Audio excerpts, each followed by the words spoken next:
नमस्कार। प्रभासाक्षी न्यूज नाटक और आप सभी का स्वागत है। रणनीतिक महत्व की परियोजनाएं अपने आप में ही उच्च जोखिम पर होती हैं। वह दुश्मन देशों की नजर में रहती हैं, आतंकी संगठनों के निशाने पर होती हैं और इसलिए उनकी सुरक्षा सबसे बड़ी प्राथमिकता मानी जाती है। लेकिन हालात तब और खतरनाक हो जाते हैं जब इन परियोजनाओं को बाहर से नहीं बल्कि भीतर से ही खतरा पैदा होना लगे। सवाल तब उठता है कि अगर किसी राष्ट्रीय महत्व की परियोजना में वही लोग काम कर रहे हों जिनके तार आतंकी गतिविधियों या आपराधिक पृष्ठभूमि से जुड़े हों। देखा जाए तो यह सिर्फ प्रशासनिक चूक या परियोजना निर्माण में लगी कंपनी की साधारण चूक नहीं, बल्कि सीधे सीधे राष्ट्रीय सुरक्षा के साथ खिलवाड़ है। हम आपको बता दें कि जम्मू कश्मीर पुलिस द्वारा Megha engineering and infrastructure limited को लिखे गए पत्र ने ठीक इसी डरावनी हकीकत को उजागर किया है। मीडिया रिपोर्टों के मुताबिक 1 नवंबर को जम्मू कश्मीर पुलिस ने Megha engineering and infrastructure limited यानी MEIL को एक गंभीर पत्र लिखकर आगाह किया था कि किश्तवाड़ के द्राबशल्ला क्षेत्र में निर्माणाधीन 850 मेगावाट की रतले जल विद्युत परियोजना में काम कर रहे 29 कर्मचारियों के कथित तौर पर आतंकी संबंध हैं या उनकी आपराधिक पृष्ठभूमि है। यह पत्र किश्तवाड़ के वरिष्ठ पुलिस अधीक्षक यानी SSP नरेश सिंह की ओर से MIL के जनरल मैनेजर को लिखा गया था। इसमें कहा गया था कि परियोजना में कार्यरत स्थानीय कर्मचारियों का नियमित पुलिस सत्यापन किया गया, जिसमें 29 लोग विध्वंसक राष्ट्र विरोधी गतिविधियों में संलिप्त पाए गए। SSP ने स्पष्ट शब्दों में चेतावनी दी थी कि ऐसे लोगों को परियोजना में रखने से उसकी सुरक्षा खतरे में पड़ सकती है, क्योंकि इनके आतंकी संपर्क या आपराधिक रिकॉर्ड हैं। पत्र में यह भी रेखांकित किया गया था कि जल विद्युत परियोजनाएं रणनीतिक और राष्ट्रीय महत्व की होती हैं तथा दुश्मन देशों के लिए उच्च जोखिम वाले लक्ष्य बन सकती हैं। ऐसे में पुलिस ने MEIL को सलाह दी थी कि इन कर्मचारियों की नियुक्ति पर पुनर्विचार किया जाए, उनकी गतिविधियों पर कड़ी निगरानी रखी जाए और किसी भी संदिग्ध गतिविधि की तत्काल सूचना पुलिस को दी जाए। हम आपको बता दें कि इन 29 में से 5 के बारे में पुलिस रिपोर्ट में आतंकी संपर्क का उल्लेख है। इनमें क्षेत्र के एक कुख्यात आतंकी के 3 रिश्तेदार, एक संदिग्ध ओवरग्राउंड वर्कर का बेटा और एक आत्मसमर्पित आतंकी का बेटा शामिल है। साथ ही एक व्यक्ति पर जल स्रोतों को दूषित करने और दस्तावेजों का जालसाजी का आरोप है, जबकि बाकी 23 लोगों पर आपराधिक मामलों जैसे अवैध घुसपैठ, नुकसान पहुंचाने और सार्वजनिक अथवा व्यक्तिगत संपत्ति को क्षति पहुंचाने के आरोप दर्ज हैं। इस पूरे मामले ने तब और तूल पकड़ लिया जब किश्तवाड़ से बीजेपी विधायक शगुन परिहार ने कहा कि पुलिस का यह पत्र उनके पहले से लगाए जा रहे आरोपों की पुष्टि करता है। हम आपको बता दें कि इस विवाद की शुरुआत तब हुई थी जब MEIL के मुख्य परिचालन अधिकारी यानी COO हरपाल सिंह ने सार्वजनिक रूप से शगुन परिहार पर परियोजना में देरी कराने का आरोप लगाया था। इस बीच मीडिया रिपोर्टों के मुताबिक हरपाल सिंह ने स्वीकार किया है कि पुलिस का पत्र उन्हें मिला है और कंपनी ने आश्वासन दिया है कि वह संदिग्ध गतिविधियों पर नजर रखेगी। हालांकि उन्होंने यह भी सवाल उठाया कि बिना अदालत में दोष सिद्ध हुए या केवल किसी के रिश्तेदार के आतंकी होने के आधार पर किसी कर्मचारी के खिलाफ कानूनी कार्रवाई कैसे की जा सकती है। हम आपको बता दें कि रतले परियोजना, जिसकी लागत लगभग 3700 करोड़ रुपए है और जिसे सितंबर 2026 तक पूरा किया जाना है, पहले ही 2 साल की देरी का शिकार हो चुकी है। हरपाल सिंह का आरोप है कि विधायक शगुन परिहार के हस्तक्षेप और स्थानीय दबावों के कारण परियोजना लगातार बाधित हो रही है। वहीं शगुन परिहार ने इन आरोपों को गैर जिम्मेदाराना बताते हुए इसे कंपनी की अक्षमता छिपाने की कोशिश करार दिया है। देखा जाए तो रतले जल विद्युत परियोजना का विवाद केवल 29 कर्मचारियों की नियुक्ति तक सीमित नहीं है, बल्कि यह जम्मू कश्मीर में विकास, सुरक्षा और राजनीति के घातक त्रिकोण को बेनकाब करता है। सवाल सीधा और तीखा है कि क्या राष्ट्रीय सुरक्षा से जुड़े प्रोजेक्ट में संदेह के लाभ की कोई गुंजाइश होनी चाहिए। एक और पुलिस लिखित रूप में चेतावनी दे रही है कि परियोजना की सुरक्षा से समझौता हो रहा है, दूसरी ओर कंपनी कानूनी तकनीकियों का हवाला देकर हाथ खड़े कर रही है। बहरहाल कंपनी का यह तर्क कि जब तक अदालत दोषी न ठहराए तब तक कुछ नहीं किया जा सकता, सुनने में भले लोकतांत्रिक लगे, लेकिन जमीनी हकीकत में यह घातक लापरवाही है। राष्ट्रीय महत्व की परियोजनाएं कोई साधारण फैक्ट्री नहीं होती। यहां एक छोटी सी चूक भी बड़े विध्वंस का कारण बन सकती है। आइए देखते हैं इस मुद्दे पर जम्मू कश्मीर बीजेपी के प्रवक्ता क्या कह रहे हैं। ये इश्यू जम्मू कश्मीर की तरक्की को आगे बढ़ाने में कुछ ताकतें जो लगी हुई है उसको रोकने में उनके बारे में है। और इसका एक सिंबल, इसका एक सैंपल अगर हमने देखे तो रतले प्रोजेक्ट, पावर प्रोजेक्ट का है। हाल ही में आपने देखा होगा कि रतले पावर प्रोजेक्ट, जिसको एक mega engineering and infrastructure limited company उसको अंडरटेक कर रही है, उसके डेवलपमेंट को, उसके कंस्ट्रक्शन को, उसका जो प्रोजेक्ट इंचार्ज है chief operating officer Harpal Singh ने कुछ सिलेक्टेड मीडिया को कुछ इंफॉर्मेशन लीक की। ये व्यक्ति को जब यहाँ के एस्टैब्लिश मीडिया आउटलेट्स ने क्वेश्चन पूछना चाहा, उनको फोन करके पूछा, तो इन्होंने रिस्पॉन्ड नहीं किया। और इसमें इन्होंने जो सबसे बड़ी बात करी है, वहां की ऑनरेबल एमएलए जो भारतीय जनता पार्टी से आती है, ऐसे शगुन परिहार जी के बारे में अनाप शनाप बातें की, अनर्गल बातें की, बेसलेस एलिगेशंस लगाई। मैं आपको जानकारी देना चाहता हूं कि ऑनरेबल एमएलए शगुन परिहार जी ने उनको एक लीगल नोटिस सर्व किया है। उनको डिफेमेशन केस उनके खिलाफ लॉन्च करने के लिए पहले नोटिस जो आवश्यकता होती है, इनके लीगल टीम ने वो सर्व किया हुआ है। एक 10 करोड़ का डिफेमेशन नोटिस हरपाल सिंह को सर्व किया गया है। क्योंकि ये पैसे का मामला नहीं है, ये रेपुटेशन का मामला है, ये काम करने के तरीके का मामला है, इसलिए शगुन परिहार जी की तरफ से उनको कहा गया है कि अगर वो अनकंडीशनल अपॉलजी टेंडर करते हैं तो वो इस केस को आगे बढ़ाने से रोक लेते हैं। ये इसका एक हिस्सा है।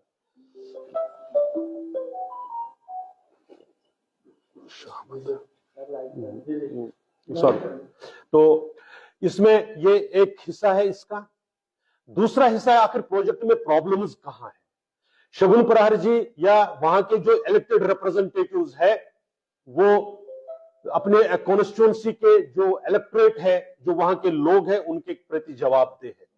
अगर वहां के लोग इस इलेक्टेड रिप्रेजेंटेटिव के पास आते हैं, अपनी दुख दर्द कहानी सुनाते हैं, अपने प्रॉब्लम्स बताते हैं, तो क्या एमएलए साहब, ऑनरेबल एमएलए चुप बैठेंगे? क्या वो उनका निवारण नहीं करेंगे?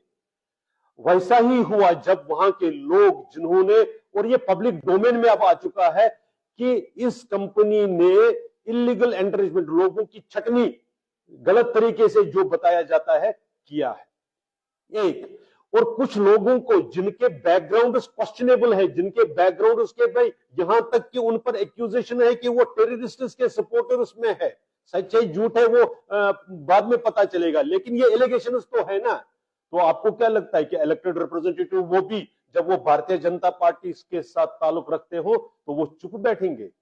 और जब शगुन जी ने, जब एमएलए, ऑनरेबल एमएलए ने ये इश्यूज उठाने की कोशिश की, तो इंस्टेड ऑफ उसको जवाब देने के लिए, instead of addressing issues, Harpal Singh ji media में चले गए। आज पब्लिश्ड रिपोर्ट्स के आधार पर कह रहा हूं, हरपाल सिंह जी बिहेव करते हैं किसी पॉलिटिकल बैकग्राउंड में, उनके प्रेशर में या उनके कहने पर। ऐसा कहने में मैं गुरेज नहीं कर सकता हूं, क्योंकि ऐसे इंडिकेशंस है। जब हारे हुए वहां के रिप्रेजेंटेटिव्स जो कैंडिडेट्स हैं, जब वो इशू उठाते हैं, तब आपको दिक्कत नहीं होती है।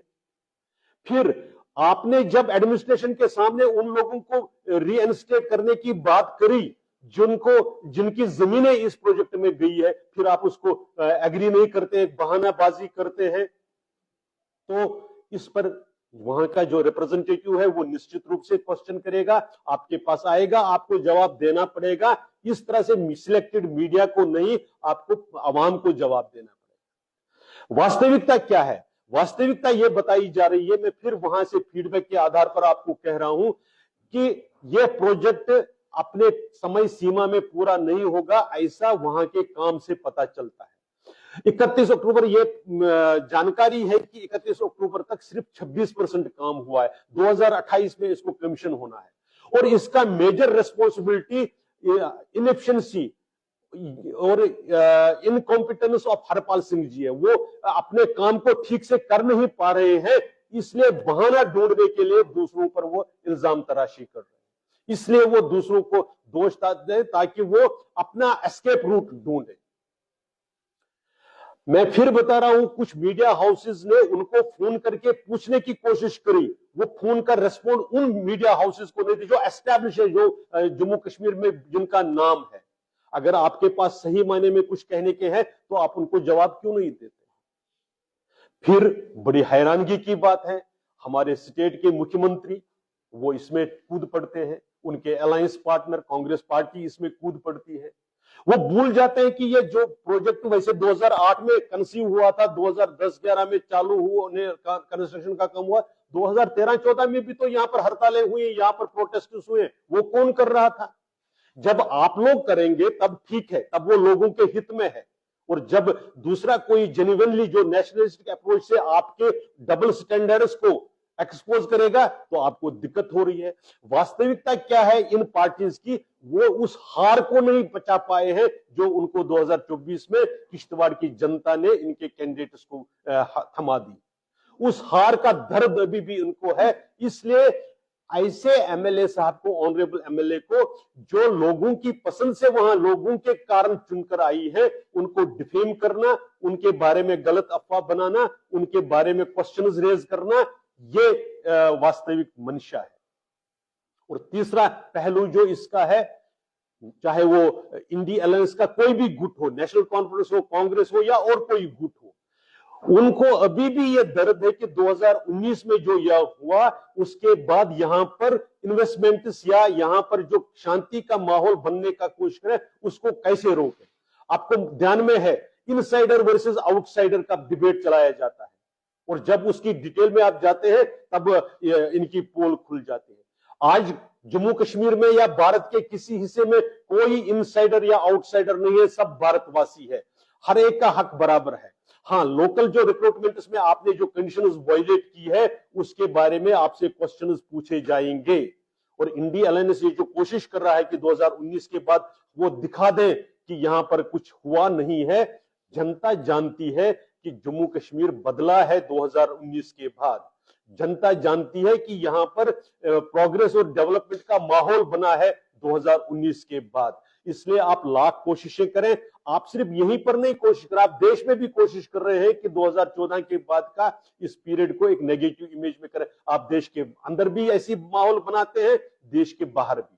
इसलिए तीनों बातें एक हरपाल सिंह जी से हम कहना चाहते हैं कि आपका काम एक प्रोफेशनल तरीके से होना चाहिए। आपने जो आपकी कमियों को छिपाने के लिए जो आप दोषारोपण करते हैं, आपको उस लीगल जो नोटिस सर्व हुई है आपको उसके बारे में जवाब देकर, नहीं तो लीगल कार्रवाई के लिए तैयार रहिए। ये हम आपको ध्यान में लाना चाहते हैं। हम उमर अब्दुल्ला साहब से भी कहना चाहते हैं कि आप चीफ मिनिस्टर हैं, आप सिर्फ एक पार्टी के मुखिया नहीं है, आप चीफ मिनिस्टर जम्मू कश्मीर के हैं। जब आपके पास पूरे फैक्ट्स हो आप उनको इग्नोर मत करिए। मैं ये नहीं मान सकता कि आपके पास फैक्ट्स नहीं है, आपके पास सारी जानकारियां हैं, आपको मालूम है कि ऑनरेबल एमएलए ने लोगों के हित के लिए काम किया है, लेकिन सिर्फ आपकी पार्टी क्योंकि वो चुनाव हारी है इसलिए आप उसको इग्नोर करके हुए इसको ट्विस्ट करने की कोशिश करेंगे, ये अच्छा नहीं है, ये it is not good behaviour on your part. इसी तरह से इंडी अलायंस को भी हम बता दें, इन स्पाइट ऑफ आपकी सारी कोशिशें, जम्मू कश्मीर अब वापस उस डार्क एज में नहीं चला जाएगा जिसमें आपने इसको 30 साल रखा, जिसमें आपने 47 के बाद यहां पर जिस प्रकार से एक्सक्लूसिविज्म जो आपने चलाने की कोशिश की है, अब वो दोबारा यहां नहीं होगा। You will have to live with this कि Jammu Kashmir completely integrated part of Bharat है, इसमें कोई भी भेदभाव नहीं होगा। अगर आप भी लेना चाहते हैं देश दुनिया की तमाम जानकारी तो आज ही सब्सक्राइब करें हमारे चैनल को। साथ ही नीचे दिए बेल आइकन को जरूर दबाएं ताकि हर अपडेट आप तक पहुंच सके।